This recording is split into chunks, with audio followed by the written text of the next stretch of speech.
Hi എൻ്റെ YouTube ചാനലിലേക്ക് സ്വാഗതം.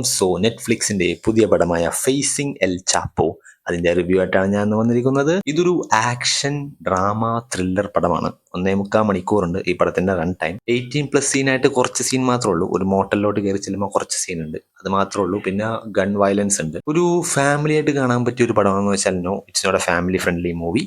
ഈ റോന്ത്, നായാട്ട് ആ പടങ്ങളൊക്കെ കുറച്ചും കൂടി ചേർത്താൽ ഏകദേശം ഈ പടമായിരിക്കും. ഈ പടം ഒരു ഇംഗ്ലീഷ് പടമല്ല, ആക്ച്വലി ഇതൊരു നോൺ ഇംഗ്ലീഷ് പടമാണ്. സ്പാനിഷ്, മെക്സിക്കൻ അങ്ങനത്തെ ഒരു പടമാണ്. And this film is good film. നല്ല സിനിമയാണ്.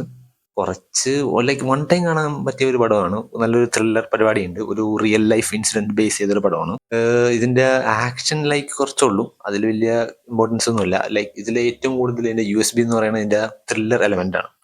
ഈ രണ്ടുപേരും ഇയാളെയും കൊണ്ട് എന്ത് ചെയ്യും, ലൈക്ക് ഇയാളൊരു വലിയൊരു ആളാണ്, വലിയൊരു അണ്ടർ വേൾഡ് ഡോൺ ആണ്. അപ്പൊ അത് അയാളിലേക്ക് ഇനി എന്താണ്, ആരെ വിശ്വസിക്കും, ഇനി ആരുടെ അടുത്ത് പോകും എന്നുള്ള ഇവരുടെ ഒരു ഒരു പേടിയും ഇവരുടെ ഒരു ഓട്ടവും അതൊക്കെ തന്നെയാണ് ഈ ബേസിക്കിന്റെ ഫുൾ ആയിട്ടുള്ള ഒരു കഥ.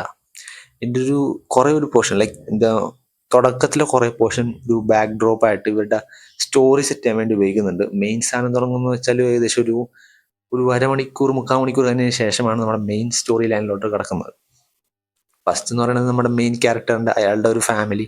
അപ്പൊ അങ്ങനെ കുറച്ച് കാര്യങ്ങളൊക്കെ സെറ്റ് ചെയ്യാൻ വേണ്ടിയാണ്. എന്നാലും നമുക്ക് ആ ഒരു ക്യാരക്ടറിന് എന്തൊക്കെ സ്റ്റേക്ക് ഉണ്ട്, ലൈക്ക് പുള്ളിക്കാരൻ എന്തെങ്കിലും പെട്ടുപോയാൽ നമ്മൾ അയാൾക്ക് വേണ്ടി വ്യസനിക്കണമെങ്കിൽ അയാളുടെ ഫാമിലിയെ കുറിച്ച് അറിയണം, അയാളുടെ കുട്ടികളെ കുറിച്ച് അറിയണം, പിന്നെ മറ്റേയാളുടെ കാര്യം എന്താണെന്ന് അറിയണം. അങ്ങനെ രണ്ട് പോലീസുകാരുടെയും ഒരു ബാക്ക് ഡ്രോപ്പ് പറഞ്ഞാൽ മാത്രമേ നമുക്ക് അവരെ കുറിച്ച് ഒരു പേടിയും അവർക്ക് വേണ്ടി ഒരു വ്യസനവും ഒക്കെ ഉണ്ടാവുള്ളൂ.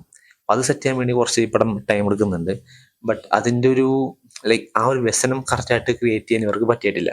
മറ്റേ പോലീസുകാരൻ്റെ വലിയ ബാക്ക് സ്റ്റോറി ഒന്നും അധികം ഇല്ല. ബട്ട് നമ്മുടെ ഒരു പോലീസുകാരൻ, നമ്മുടെ മെയിൻ നടന്റെ കുറച്ച് ബാക്ക് സ്റ്റോറി ഉണ്ട്. അത് കുറച്ച് നല്ലതാണ് സിനിമയുടെ തുടക്കത്തിൽ. ബട്ട് അതിന്റെ ഒരു വ്യസനവും ആ ഒരു പേടിപ്പെടുത്തലും പിന്നെ കറക്റ്റായിട്ട് ട്രാൻസ്ലേറ്റ് ചെയ്യാൻ പറ്റിയില്ല സിനിമയുടെ അവസാനമായപ്പോൾ.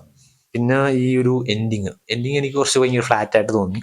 ലൈക്ക് കുറച്ചും കൂടി ഇൻട്രസ്റ്റിംഗ് ആയിട്ട് കുറച്ചും കൂടിയും സെറ്റപ്പ് ചെയ്തിട്ട് സംഭവം ചെയ്യാമായിരുന്നു. പക്ഷെ അത് പെട്ടെന്ന് തീർന്ന പോലെ ഫീൽ ചെയ്തു. പിന്നെ ഓബ്വിയസ്ലി ഒരു റിയൽ ലൈഫ് സ്റ്റോറി ആയത് കാരണം ഇവർക്കും കുറച്ച് ലിമിറ്റേഷൻ ഉണ്ട്. ഇങ്ങനെ കുറേയൊക്കെ ഒന്നും എഴുതി പിടിപ്പിക്കാനൊന്നും പറ്റൂല. ആൻഡ് ദിസ് ഹോൾ പടം is A real life incident. And ഇങ്ങനത്തെ കാര്യങ്ങൾ നടക്കാറുണ്ട്. വലിയ പവറുള്ള ആൾക്കാരും അവർ പിന്നെ കൂടെയുള്ള ആൾക്കാരുടെയൊക്കെ ഇത് കുറെ കയറ് വലിച്ച് ഇങ്ങനത്തെ കുറെ ഇടയിൽ ഇങ്ങനെ പെട്ടുവന്ന കുറച്ച് പാവങ്ങൾ, ലൈക്ക് നായാട്ടിന്റെ കഥയും റോന്തിന്റെ കഥയായിരുന്നു. അതേപോലെ പെട്ടുപോകുന്നതിന്റെ പോലീസുകാരുടെ ഒരു ദയനീയാവസ്ഥ അതെല്ലാം ഈ പടം കാണിക്കുന്നുണ്ട്. ബട്ട് ഇൻ ടേംസ് ഓഫ് നല്ലൊരു സ്റ്റോറി ഈ പടത്തിന് അത് മിസ്സിങ് ആയിരുന്നു. കാരണം ഒരു ത്രില്ലർ എലമെന്റും കുറച്ച് ആക്ഷൻ എലമെന്റും ഒക്കെ കുത്തിക്കയറ്റിയപ്പോൾ ഈ ഒരു സ്റ്റോറി എലമെന്റ് കുറച്ച് താഴത്തോട്ട് പോയി. ലൈക്ക് ഈ റോന്തിനും ഈ നായാട്ടും പോലെ ഒരു ഒരു വളരെ ഇമോഷണൽ ഡെപ്ത് ഈ പടത്തിനില്ല. ഒരു ഇമോഷണൽ ആയിട്ടുള്ള ഒരു പേടിപ്പെടുത്തുന്ന ഒരു സീനില്ല. ലൈക്ക് ശരിക്കും നായാട്ടും റോന്തൊക്കെ കാണുമ്പോൾ നമുക്ക് ഒരു അത് തീർന്നു കഴിഞ്ഞാൽ പോലും അതിന്റെ കുറിച്ച് നമ്മുടെ മനസ്സിൽ നിന്ന് വിട്ടുപോകില്ല. അങ്ങനത്തെ ഒരു ഇമ്പാക്റ്റ് ആ പടത്തിന് ഉണ്ടാക്കാൻ പറ്റുന്നുണ്ട്. ഈ പടം ഒരു നെറ്റ്ഫ്ലിക്സ് പടമായത് കൊണ്ടാണെന്ന് അറിയില്ല, വലിയൊരു ഇമ്പാക്റ്റ് ഒന്നും ഈ പടത്തിന് ഉണ്ടാക്കാൻ പറ്റിയില്ല.